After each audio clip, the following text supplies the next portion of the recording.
Хүн өнгөрсөн одоо ирээдүй цаг дотор амьдарч байдаг. Тэнд бидний ухамсар, бидний сүнс оршидог.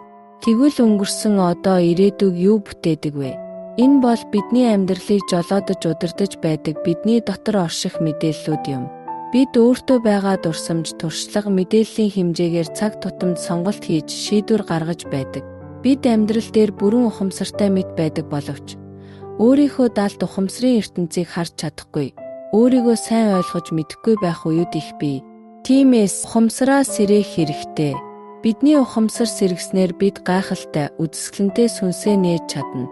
Гэвч яагаад тэр сүнс нүдний өмнө байсаар атал бид олж харж чадахгүй байгаа вэ? Энэ нь бидний олон төрлийн сөрөг сэтгэл хөдлөлөөс болдог. Эдгээр сөрөг сэтгэл хөдлөлүүд саад болж сүнсээ харах нүдийг хаадаг. Тиймээс анхаарал төвлөрөл маш чухал. Сэтгэл судлаач биш байсан ч бид энэ зүйлийн талаар сайн мэдэх хэрэгтэй. Бидний сүнс хамгийн их хүсдэг зүйл юу вэ? Тэр бол сэтгэлийн амар амгалан буюу ариусгал юм. Хүн бол хагас бурхан, хагас нь амьтан гэж ярьдаг. Тиймээс хүний дотор бурханлаг чанар бий.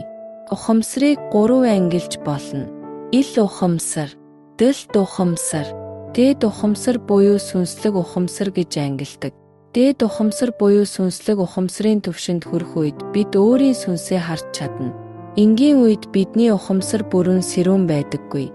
Харин ухамсар бүрэн сэрүүн болсон тэр үеийг сүнслэг ухамсар гэдэг. Сүнслэг ухамсар сэрсэн үед бид гайхамшигтай сүнстэйгээ уулзаж, сүнс маа үнэндээ юу хүсэж байгааг мэдэрнэ. Тэр цагт бид жинхэнэ эрх чөлөөтэй сүнс болно.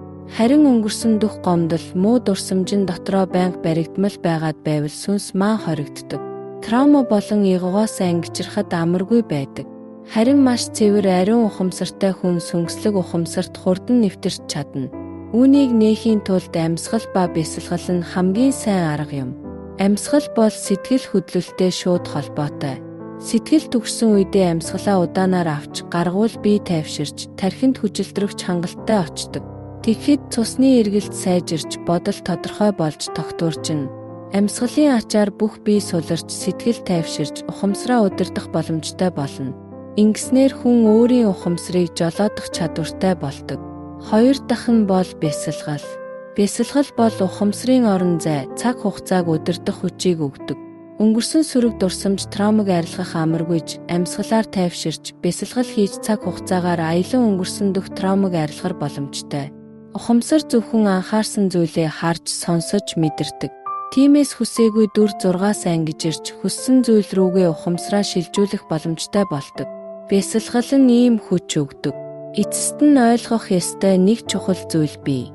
Энэ нь таны тарих бол жинхэнэ та биш, зөвхөн таны нэг эрхтэн юм. Далд ухамсар дах дурсамж гэсэн жинхэнэ та биш, зөвхөн мэдээллүүд гэдгийг ойлгох хэрэгтэй юм. Үүнийг ухаарсан ухамсар бол чөлөөт ухамсар. Хэрэв та далд ухамсарын мэдээллээ өөрчилбөл таны ирээдүй өөрчлөгдөнө. Энэ өөрчлөлтийн арга бол мэдлэг бус, харин амьсгал, бясалгал юм. Мөн хүн бүрийг хамтдаа хайрлаж, туслах амьдрал буюу хамтын амьдралын хэв маяг нь шинэ хүн болон дахин төрөх замыг нээдэг. Энд хүрээд энэ бичлэг дуусч байна. Бясалгал дотор өөрийн жинхэнэ сүнстэйгээ уулзах цаг ирэх болтугай.